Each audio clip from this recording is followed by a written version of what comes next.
Hi there again, Steve Stine here. I had a request for Joel Walsh's Rocky Mountain Way.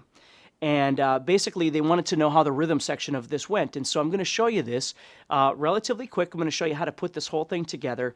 And the other request that they had was if you didn't have a piano player and you wanted to play the whole thing, what would you do?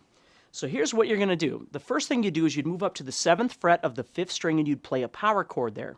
Now you're going to play a power chord with just your first finger on the 7th fret of the 5th string and your third finger on the 9th fret of the 4th string, and you're just going to use those two fingers because your pinky is going to be used for something else.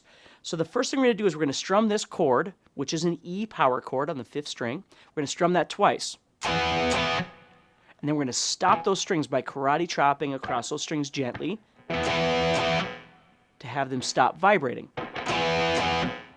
Then what you're going to do is take your pinky and you're going to go out 2 frets higher on the 4th string. So the same string that your ring finger is on, you're going to go out 2 frets higher yet. Okay?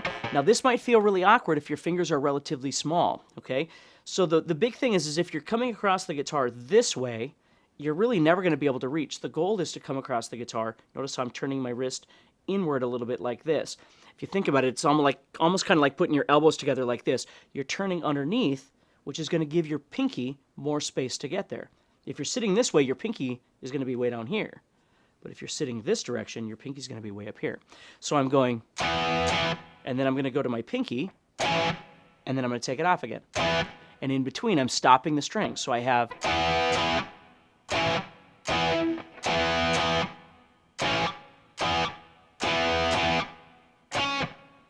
so it's 2 strums together, and then a single, then a single.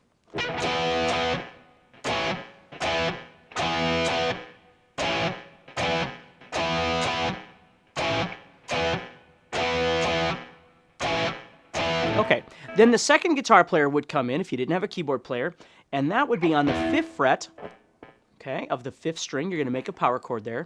And again, in this case, you could make the 2-finger power chord I was just showing you, or if you wanted to add your pinky on the string underneath your ring finger on the 3rd string, that would be okay too. Just be careful you're always strumming the correct strings. Don't strum too many strings.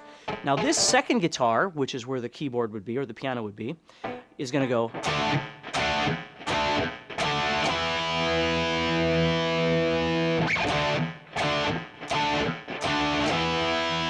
And that's going on underneath the...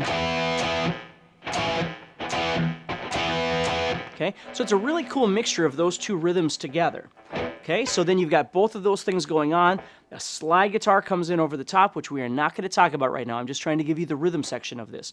If you'd like me to talk about the solos and all that, you can request me, and I'd be more than happy to teach it. Okay, so then we come off that part, and we're going to move into this blues riff that goes... And that's what the verse is. So what you're doing there is you're going to make an A power chord, okay, which is where you're going to take your first finger, you're going to press over the 4th and 3rd and 2nd strings with your first finger, okay, at the 2nd fret.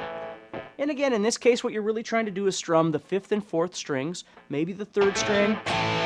Again, you're trying to stay nice and small with your wrist, okay? Now, when you head down there, the first thing you're going to do is not strum this A chord. You're going to pluck the 6th string, and then you're going to strum the A chord.